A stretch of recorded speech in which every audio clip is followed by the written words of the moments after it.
Welcome, and thank you for joining us. I hope all of you are safe and well. I'm Nevin Kessler, Executive Vice President for Development and Alumni Engagement. And on this date, 7 years ago, I officially joined the Rutgers community. It's been the most rewarding professional experience of my lifetime. I'm excited to be talking today with Jonathan Holloway, President of Rutgers University. Jonathan began his official tenure as president on July 1st of this year. He comes to Rutgers having held high-level posts at top American universities, including Dean of Yale College and Provost of Northwestern University. In addition to his role as president of Rutgers, Jonathan also serves as a university professor and a distinguished professor.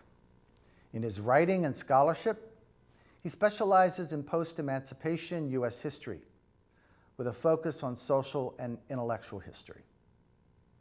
Over the past few months, Jonathan and I have talked a lot about holding conversations with the Rutgers alumni community. As you might know, discussions are occurring across Rutgers about the university's emerging priorities and direction. We both felt that it is vital to include Rutgers alumni in these ongoing conversations and to give alumni opportunities to share their thoughts and their ideas. So we're very excited to be with you today. And with that, let me give a warm welcome to Jonathan Holloway, President of Rutgers University. Thank you so much, Nevin. And thank you all for joining us in this conversation today. I think you'll understand that this is not the presidency that I expected.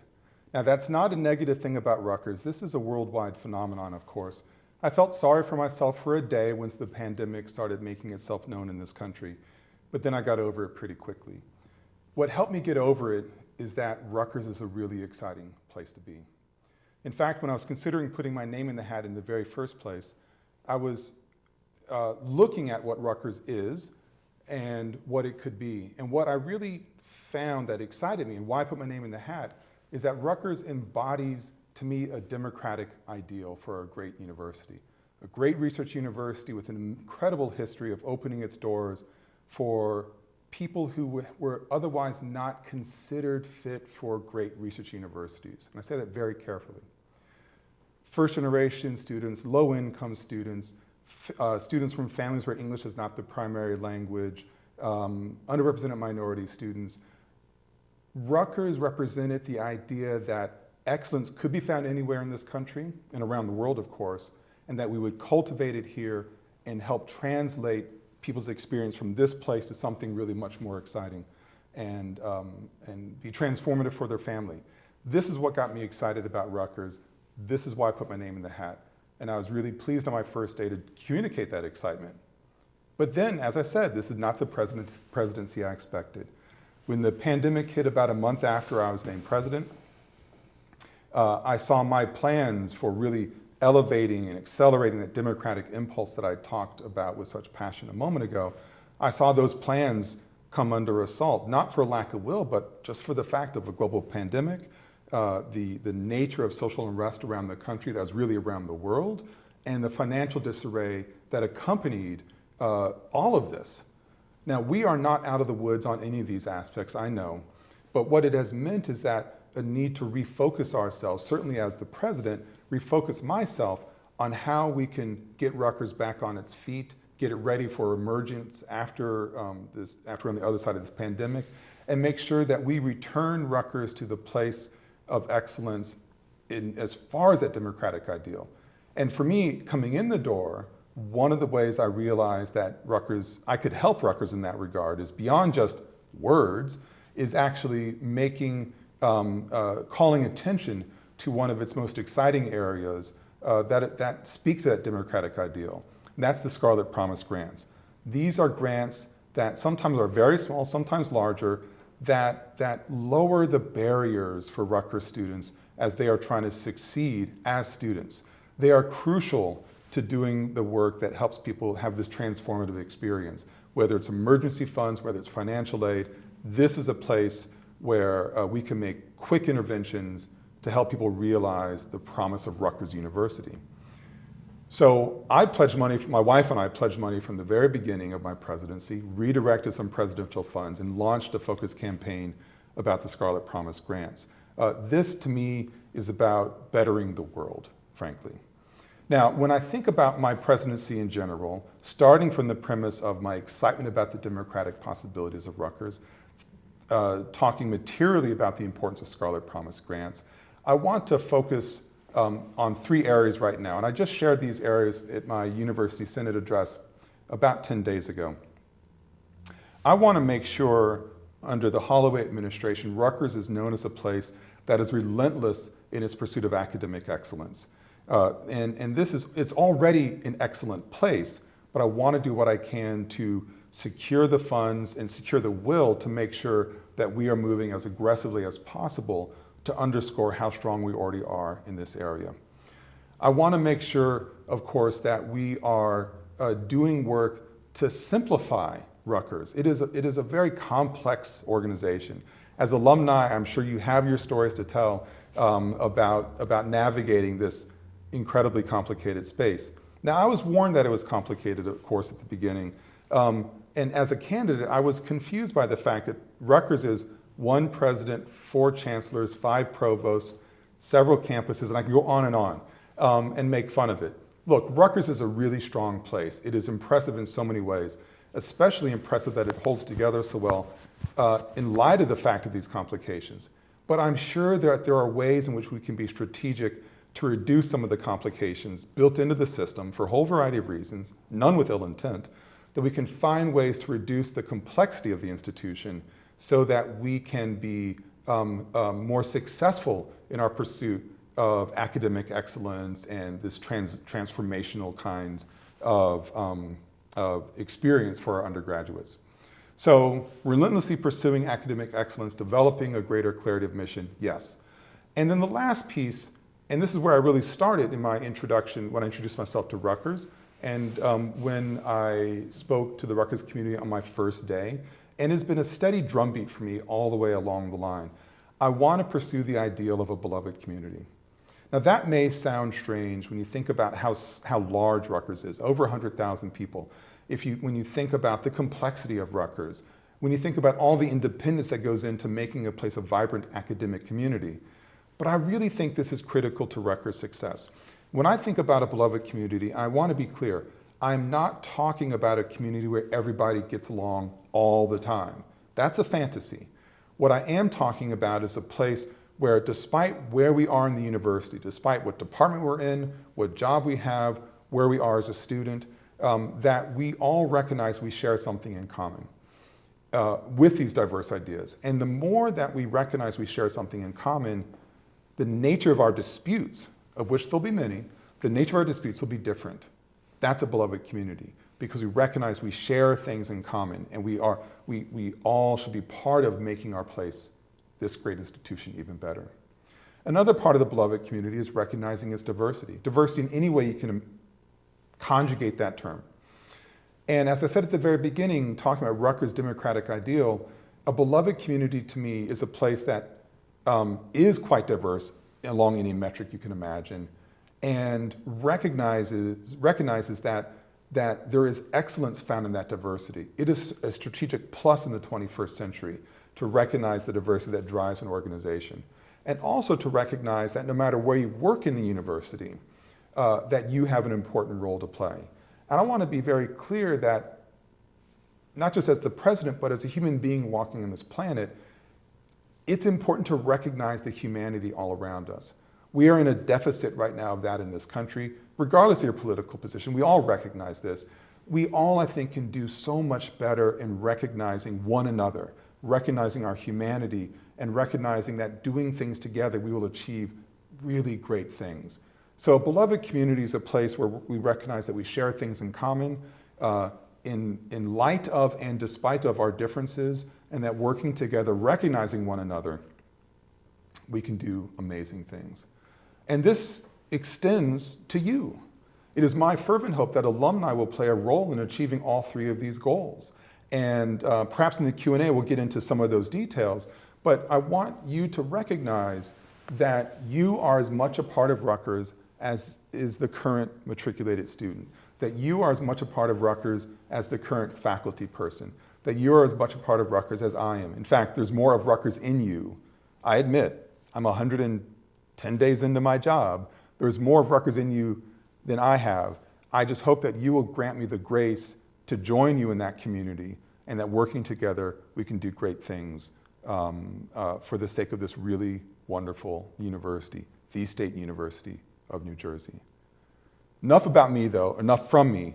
I'd like to hear from your questions, so I turn it over to Nevin. Thanks, Jonathan. I've got about 8 questions. We'll see how many of these we can get through in the time we have. Let's start with a question from Meg from the class of 1964. And there's 2 parts to this. One, she'd like you to talk about what's been the biggest surprise since arriving at Rutgers. And 2, she wants to know that you're welcomed and she wishes you the best of luck. And she wants you to know that the alumni are counting on you. I love the second part of that question. all that support and love. Thank you. Thank you for that. Class of 64? Yes. One of my favorite classes. I'll say that about every class. What surprised me the most? I mean, as I told you at the beginning, when I walked in the door, I saw Rutgers in a particular way that I was very excited about. And then it shifted dramatically. Everywhere in the world shifted dramatically. Okay. What was really exciting to me as I returned to Northwestern to wrap up my duties there in February and March is I was beginning to talk with different members of the President's senior leadership team. It became clear to me that there was a kind of resolve about Rutgers, about Covet, at this moment in time. Now, I recognize in Illinois, we were not yet experiencing the incredible turmoil that was happening in New York and New Jersey. Right. It was more of an idea of something coming to us. So when I say that I was really impressed by the resilience and the resolve of the Rutgers community, I mean, this is a big deal. I recognize people were living in a moment that I couldn't grasp yet. Didn't have the sense of texture to it. And yet people I was talking to were saying, yeah, this is going to be really hard. We don't know where this is going to land in terms of health issues, finances, or whatnot, but we're going to get through it. That was quite a different approach than I was experiencing at Northwestern. Mm-hmm. And might have been because Northwestern is still an abstraction. I don't want to be critical of my former institution. It's great in so many ways. But I was really impressed by this sort of grittiness and determination by the people I was getting to know at Rutgers. And since I've arrived physically on the campus, I've seen that time and time again. So that has to be one of the most pleasant surprises since I've gotten here. That's great. Liam has a question for you. It's kind of long, but I think it's a really good one. So just hang for a minute or so. The discord and distrust evident in the current political climate are a testament to the growing diversity in our nation, not just of race and culture, but of views and perspectives. Do you believe that Rutgers and other universities have a responsibility to facilitate more civil, more balanced, and ultimately more productive discourse? Absolutely. Do you know what Liam's year is? Yes, he's class of 2009. One of my favorite years. Thanks, Liam. That's an excellent question. So, and I've addressed it a little bit, I think, in my talk about beloved community, but let me be much more specific. Does Rutgers have, I'm paraphrasing you now, does Rutgers have a duty to address the noise and the discord at this time? Absolutely. I want to be unambiguous about this. Absolutely. Universities are in addition to the great libraries in our country, many of which are at universities are the keepers of our national culture, of our vibrancy, and of also our challenges. And if a university is doing its job right, it is a vessel that contains, through research and through teaching, ideas that have been deemed to transcend time and circumstance. Universities are also places, if they're healthy, where those ideas are constantly being tested and challenged. To have an institution that's holding both of these things in its hand at the same time is a really hard thing to do. That's why universities are so important and so valuable, because they do that. Now, Liam, you may certainly believe that they don't do it very well. Fair enough, especially in this particular moment in time when we have all been taught, and we've learned the lesson too well, how to weaponize ideas. When with Nevin, you disagree with me about something and we go at each other's throats without looking for our common purpose. This is a national problem, dare say global one, certainly. And so universities, I think, have to step up in very important ways. And for me, one of the ways we have to step up is to ask really tough questions of ourselves. And as a professor, to ask really tough questions of the students I'm teaching when I get to return to the classroom. As a president, to ask tough questions of the entire university. And when the students feel empowered enough to ask tough questions of me and of the administration. My hope is that they will do so in a way that's fair and that speaks to, we want to do something together to make things better.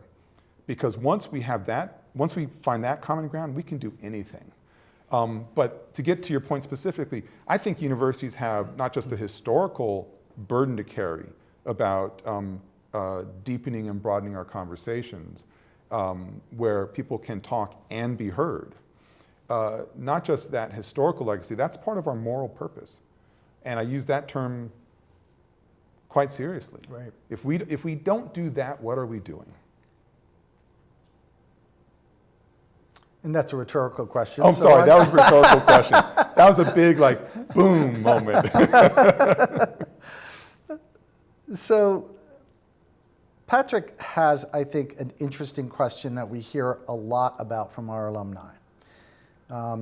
So Patrick, class of 2000. One of my favorite classes, yes. I know, I'll stop that. Rutgers provides a tremendous breadth of education to its students. How can this be better impressed upon New Jerseyans who demonstrate unparalleled willingness to invest far more than the cost of Rutgers to send their students to both private and out-of-state public colleges and universities? Thank you. That's an excellent question. When I was tapped as the next president, but it was not public yet, 3 or 4 days later, I flew back to meet with the governor of New Jersey. A meet and greet, meet his staff, and then 4 days later I was back again to be introduced. The governor made it very clear about this phenomenon. And I didn't realize that this was the phenomenon, that New Jersey has the highest, I'm forgetting the term of art, but basically exodus of 18 to 24, 25-year-olds as a percentage of its population, the highest in the country. And there's lots of different reasons for it, but the question really gets to the heart of a sort of a quandary.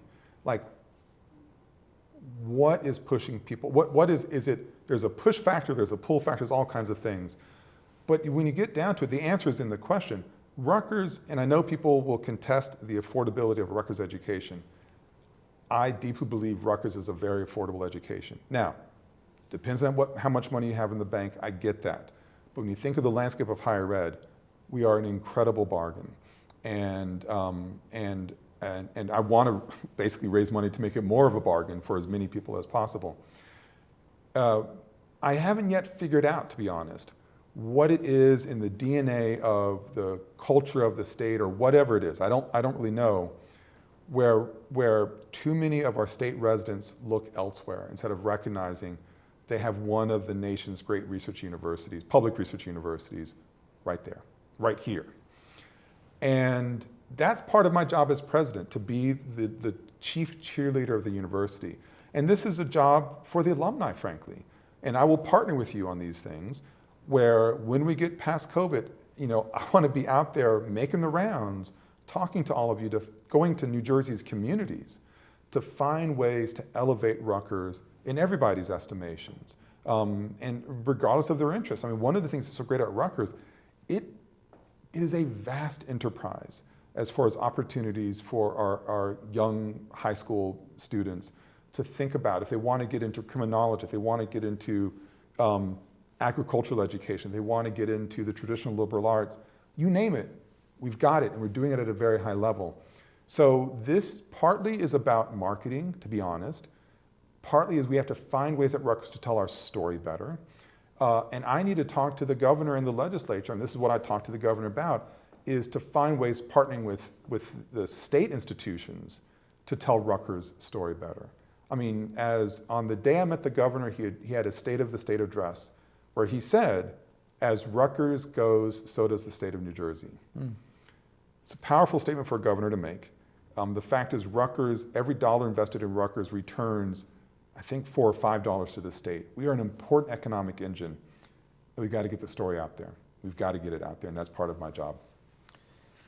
I think one other idea would be to get parents to sign a pledge that they won't show up on the doorsteps of their sons and daughters' rooms, because I think part of this out-of-state business, particularly on the public side, is all about just putting enough distance between their parents. You know, I wasn't going to say it, but that is one of the push factors. We are a small state. Mom and dad can be very close, sometimes too close. That said, what a great education we can offer people. Yeah. So Christine from the class of 1999. So the class of 1999 has 2 questions already.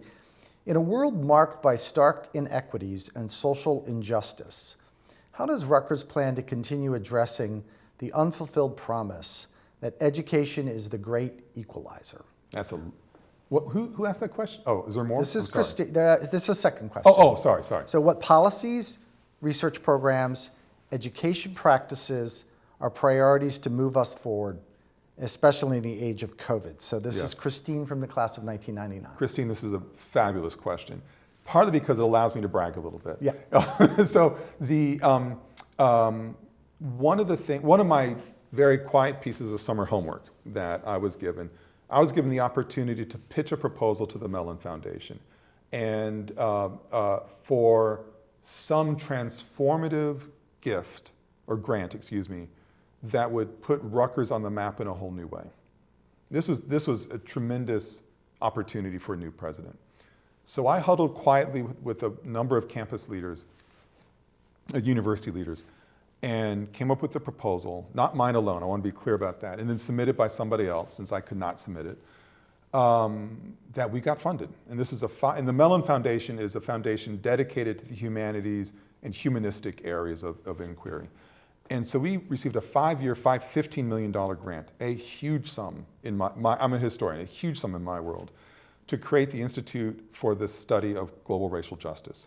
This is an effort that will highlight amazing faculty we already have here, and we are very strong in these areas. And this is not just, say, history, again, my field, history, English, creative writing, law, depending on how you work in sociology, philosophy, all these different areas where, at public health even, where we have scholars asking really difficult, challenging questions about this particular moment, how we got to this moment, how we can get out of this moment, how we can realize in so many ways the rhetorical ideals of this nation, which I think are astonishing, but still aspirational, and also the incredible possibilities of higher education, to that democratic ideal I talked about at the beginning of this conversation. So we've received this tremendously large grant to create one institute with centers in Camden, New Brunswick, and Newark. So it is university-wide. That will be led by our leading faculty in those respective areas, with resources to hire postdoctoral fellows in these places, so we can start to identify the next generation of talented scholars working on these issues, with resources to keep our talent. I mean, one of the things I want us to be is to get Rutgers to a place across the board, it's already here in many places, across the board, to have a faculty who are where universities are constantly trying to poach our faculty. It makes it much harder to run a place, but that means you've got the right faculty. And so these resources from the Mellon Foundation are also dedicated to help us retain our great faculty, because people will come after us in the way that I want to try to steal our faculty. So this is an opportunity that is structural, that is strategic, and that is also aspirational for Rutgers to declare this is an area of great contemporary and historic concern, and an area where we can be leaders and be recognized as leaders. We already have the leaders, but to be recognized as leaders. And if we do our job right, people will start to recognize Rutgers is a place that is asking very tough questions about all the inequities in our society right now, and not just asking the question, but pointing towards ways to address that. That's a great ambition. This grant is a way to highlight the work we're already doing in that regard and to accelerate it and to put a spotlight on Rutgers. Yeah, it's a great thing to have done in the first 110 days of your tenure. Super exciting. Yeah. This is a question from Gordon, class of 1992. Can you define the role of Big Ten sports within the context of academics? Yes. And how can the Big Ten prevent a resurgence of COVID on the campus going forward? So two different questions. Two very different questions. And I'll take the second one first, and if I lose track, you'll remind me of the first one. When it came to COVID specifically, look, I, as well as everybody else, has real concerns about the virus, just in general, of course. And you know the Big Ten initially declared no fall sports and then found a way to move forward. I mean, that's a very condensed version of how we got to where we are at this moment. When it comes to COVID, we all know that every day brings a new set of challenges and discoveries. Sometimes they are dispiriting, but sometimes they're also really positive. So in the month or so, maybe let's call it a month, in the Big Ten changed course, when the President's Chancellor's changed course, what we know from a scientific front and our ability to test in that space changed really quickly. Mm-hmm. The price of tests plummeted, and our ability to have confidence in a regime of testing rose to the point where we could actually proceed in a safe way. So I actually do feel that things had changed sufficiently between that first decision and the second decision, when it came to testing in particular, that we can have a clean field of play for practice and a clean field of play for the games. Now, will COVID make itself known? I suspect it will. And we have protocols in place so that if we reach certain thresholds, we will shut down the practice facility, shut down the team, basically. I hope that doesn't happen to anybody, but we're seeing it happening in professional and amateur sports. Odds are it's going to happen somewhere. But I think even then we had the protocols in place to make sure we are protecting and preserving the health of our athletes, staff, trainers, the whole infrastructure surrounding that. Right. So, and in fact, since we started the testing protocol for the fall, within Rutgers, we've had 0 positive reports within that particular community. So this is wonderful. In fact, in Rutgers, in New Brunswick's campus, where most of our housing is, we have a very small number of people here right now, but the positivity rate is extremely low. So for the populations where we can exercise some control, I feel a lot of confidence about our ability through testing regimens that we can keep people healthy. Mm-hmm. However, we're talking about a population that averages 20 years of age. And 20-year-olds are going to do 20-year-old things. And 20-year-olds are built to socialize, and we've seen all the stories in the newspapers. So there's a lot of concern there. So we're not out of the woods, but I think we have a plan in place where we can, it's not just about football, about other fall sports and then going into winter and spring. I think we can pull it off. And I promise you, if it turns out we're not pulling it off, if athletes are getting sick, we will shut it down. I expect every university would do the same thing, but I'm telling you for a fact that's what Rutgers will do. Shifting gears entirely to the so the question about what is the role of Big Ten athletics? Yes. In an academic community. Absolutely. So you're talking to somebody who played football in college and understands the tensions that are undergirding that kind of question. I deeply believe that you can have high-performing athletics and high-performing academics at the same institution. And what must happen in order for that to be achieved is to have a coaching staff that understands that that is a core ambition. So when I spoke to a number of the coaches, I haven't spoken to all of the coaches yet, I made it clear from the very beginning that, look, I want to win. We all want to win. But I don't want to win at and sacrificing a commitment to academic excellence. I don't want to win where we are bringing in athletes who are just athletes and not students.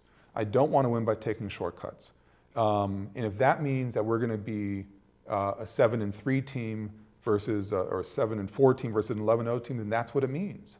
We can't sacrifice, we can't cut corners there. I want our athletes, when they leave Rutgers with a degree, to have a real career lined up for themselves, or at least a set of ideas about a career. Mm-hmm. When it comes to the idea of Big Ten athletics and the academic enterprise of the Big Ten, again, I think they can be very commensurate, but you have to be very vigilant because of all the enticements that are around the world of college athletics, right, that are nervous making, frankly. And that's sort of a daily challenge, especially in the world of athletic directors in particular. For Rutgers to be in the Big Ten does, aside taking out from sports, this is a little bit of inside baseball metaphor, sports metaphor, but we accrue so many other benefits by being in the Big Ten. There is at the Big Ten Academic Alliance, which is just about the most powerful academic consortium in the country.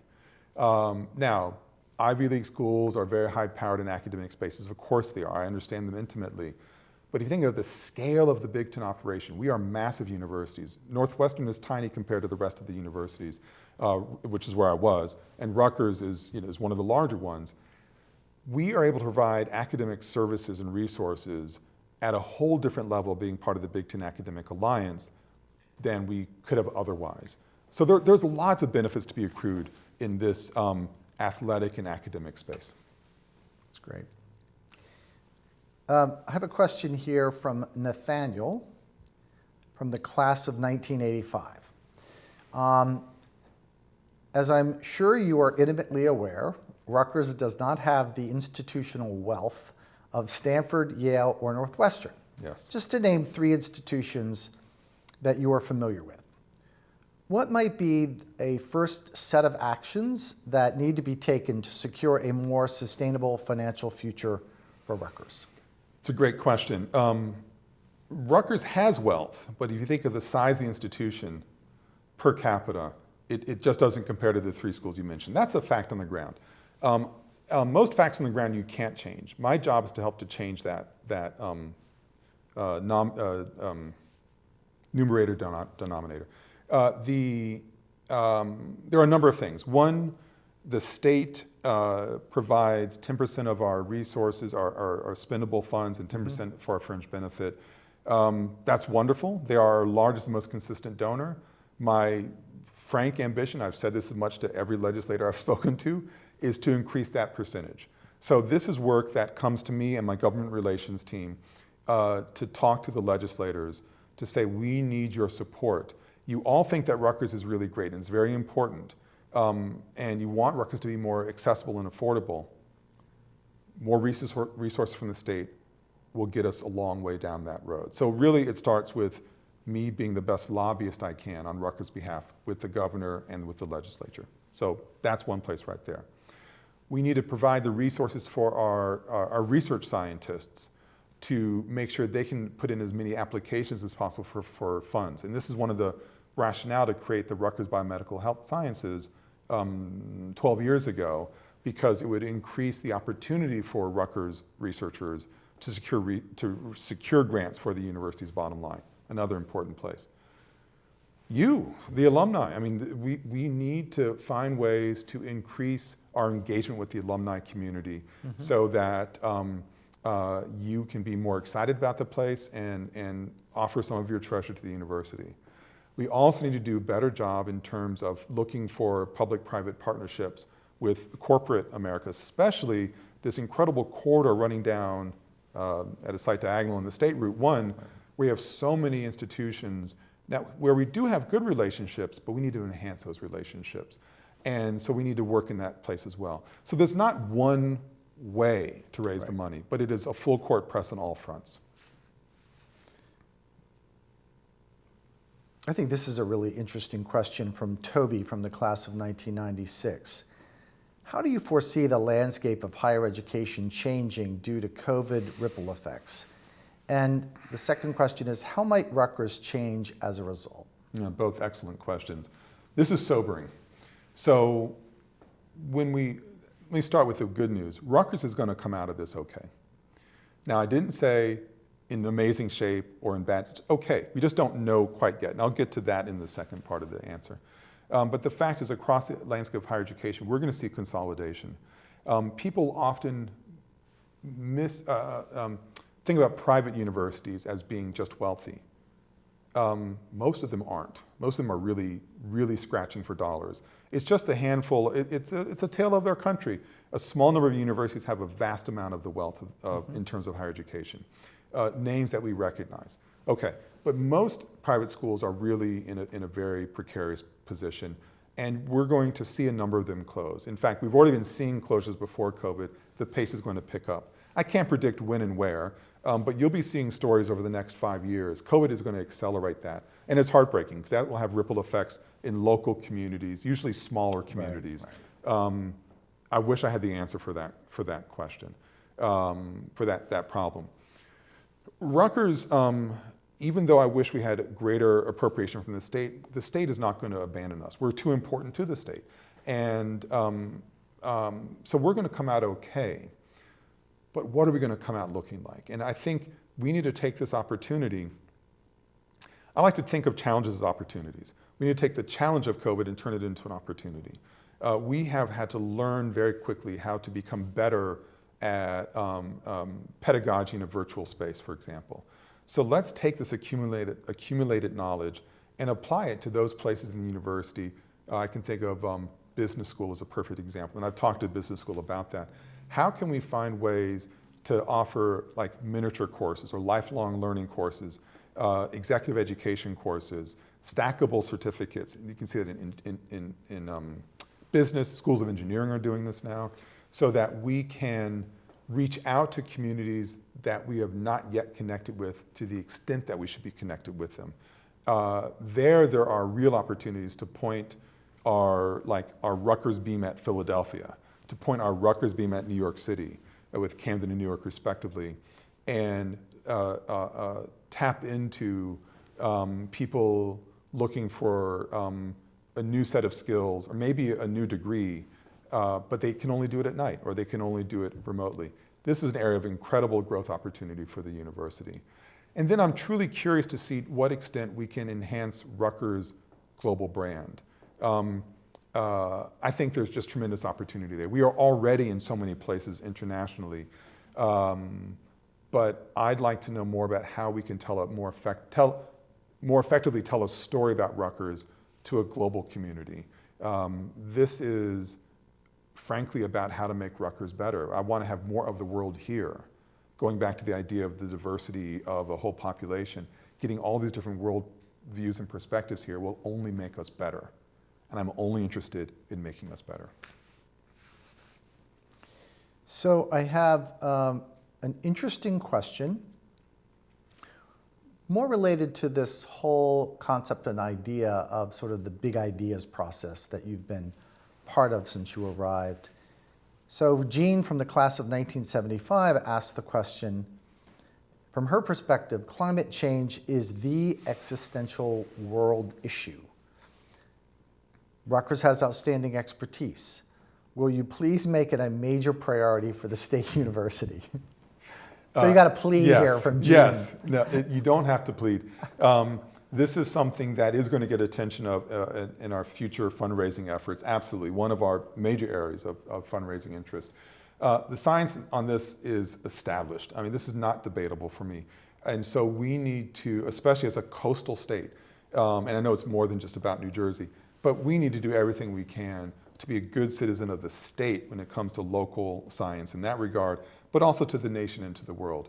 No argument for me. It's the question of how can we partner most quickly and efficiently and at the highest level with our students, our staff, and our faculty. Right now, commissioned under Bob Barchi, there was a climate task force. I probably have the name wrong, I confess. But they're in the midst of doing the work. I'm waiting for their final report. And this is all about partnership because I am on board. We must address these issues. Absolutely. So let me just ask a question that I've heard you talk about since you arrived, and that is the sort of the issue of the U.S. News and World Report. Yes. Rankings. And you've had some very interesting observations that you've shared with senior management, and I'm assuming as well with the academic leadership. I think our alumni would be very interested in sort of hearing your thoughts about that. Sure. So rankings are complicated. That's my politic answer.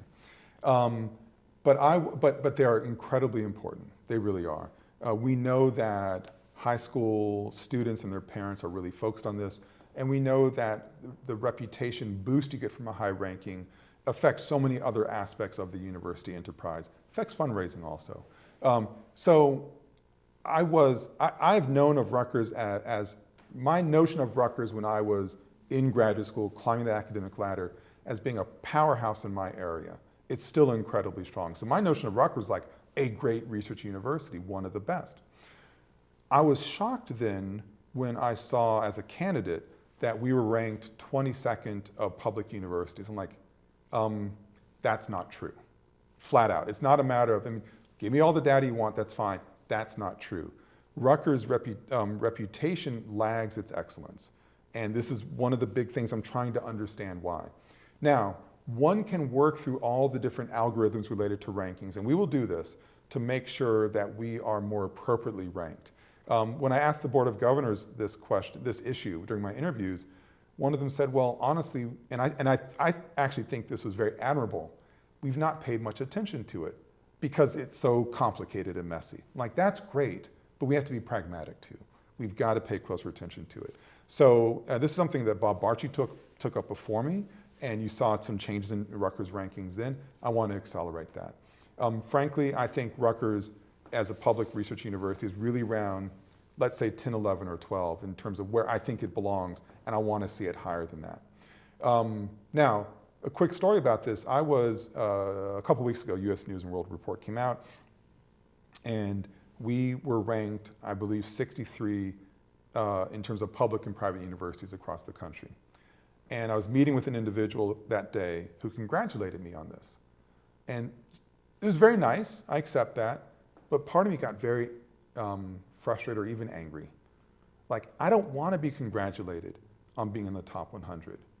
Maybe I'll want to be congratulated being in the top 50, public and private. I will absolutely accept congratulations for being in the top 25 in public and private. That's where Rutgers belongs. And you may think little of me for saying this. I would not have come here if I didn't think Rutgers belonged in the top 25 of public and private research universities. So I want to see reality reflected in that. I want to see my notion of Rutgers reality reflected in these ranking systems. That'll take work, there's no doubt about it. This will not happen overnight. This is the work of my presidency. I don't want to be a slave to those rankings, but we must, we deserve to be acknowledged for what we are already, and that is a great research university, one of the best in the country, if not the world. That's great. Jonathan, we've talked a lot about Rutgers, but I know you're a family man, and Yes.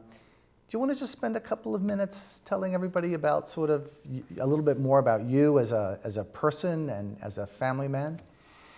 Absolutely. I'm very happily married. My wife, Ashlyn Cologne, sorry, there's some bug here. We've been married for 22 years later this month, as a matter of fact. We're actually high school sweethearts who went our separate ways and found each other. It was like a Hallmark card story. It's a little bit much. Found each other after being apart for 12 years. And I count my blessings every day. We are very lucky to have 2 children. Our daughter, Emerson, is 20 years old and at a liberal arts college in the Midwest. And then our son, Ellison, who is 17 and in high school. And I mean, this part is the challenge in the fact that he's a high school senior. We didn't want to move him for his senior year. So my wife, Ashley, and our son, Ellison, are living in an apartment in Evanston, Illinois, so he can have his senior year experience. And so that means that I'm in the president's house, holding it down for the family. Keeping me company are 2 big dogs, 2 yellow labs, and 2 cats of some making. Breed. I have no idea. And if you ever happen to be on a Zoom call with me from home, where I am most often because of COVID, do not be surprised if a head pops up over my shoulder. It's one of the cats about to leap over me onto the table. Or if you see a yellow lab walking in on the lower part of the Zoom screen, wagging a tail, requiring me to lean over deeply to pet him so he won't start nudging me the whole time. So that's the family life. And I'm grateful for it every day. That's great. Thanks for sharing that. Sure thing. So this has been a great experience. I'm really glad we had the opportunity to do this. I wish we could spend more time doing this, but we've reached the end of our program. I do have one final question, Jonathan, and I think what everybody loves about your presidency so far is your ambition. Your sense of your vision for where Rutgers belongs and your commitment to getting us there. How can our alumni help you and the university realize sort of this fullest potential? Thank you for that. Look, I am only interested in excellence. And say what you will about that, but I'm not interested in good enough. I only want excellence. I would not have come to Rutgers if I didn't already believe it was here. My goal now is to find ways to heighten that and excellence, and also to heighten the understanding or spread the understanding across so many other communities that we have something very special here. And this is specifically where the alumni can come into play. Look, I was hired to be an external-facing president. I was hired to be hitting the road in New Jersey, hitting the road in going everywhere possible, right, to connect with all of you. And this was supposed to be the spring and summer of shaking hands and kissing babies in the old politician's way of thinking about it. None of that could happen, of course. So we do this virtually. And I'm so thrilled that many hundreds of you showed up to spend some time with me and get to know me better. My ask of all of you is that you have in your hands an incredible jewel, and that is Rutgers history, Rutgers legacy. And yeah, you've got some stories about more complicated aspects of Rutgers experiences, but every college alum has those kinds of stories. I want you to look at that special thing in your hand, that Rutgers experience. I want you to tell that story too. I've been here 110 odd days. I hope my enthusiasm for the place is already palpable. My commitment to the place is there. My embrace of excellence, seeing it already here and wanting to spread it. I hope that translates through the screen. I want you to do the same thing. And when I finally get to the place where I am able to leave my house to travel around the state of New Jersey, travel around the nation and the world, I hope that you'll join me in telling those stories, that when I come to an event that you will be there, that we will be hyping each other up about how great Rutgers is, and that we will be evangelical in talking about what a great place this is and how it transformed your life. So my ask of you is that when I come to your neighborhood, when I come to your door, open it. Together, I am certain that we can do amazing things for this university, for the state of New Jersey, for the nation, and for the world. Thank you.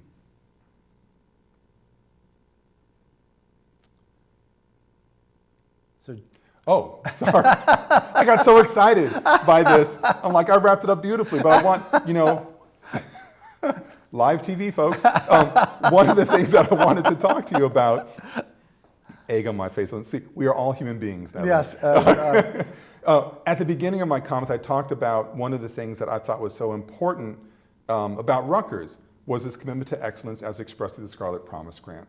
So I'm hoping that you could help people navigate to the place. If they are excited about what I was talking about today, that they can navigate to the place where they can show their support for the Scarlet Promise Grant program. Jonathan, it is very easy to support the Scarlet Promise Grants campaign. This is a $10 million campaign that Jonathan kicked off on his first day, committing a personal gift from he and his wife, and then a commitment from his very small strategic investment fund. So all gifts matter a great deal. Aggregated together, they have the power to transform the lives of hundreds of students. And so you can visit Rutgers University Foundation website at support.rutgers.edu and you can follow the button that will get you to the Scarlet Promise Grants opportunity. Thanks, Nevin. And I'm so sorry that I'm like the one thing I'm supposed to do. What did I almost mess up on? My setup, Jonathan. Where was my setup? This is what 2020 has done to us, everybody. I hope that you have more successful conclusions to your evening. Thank you all so much. Yes, let me just thank everyone for being with us. Jonathan, thanks for taking the time. And please stay safe and healthy. Absolutely.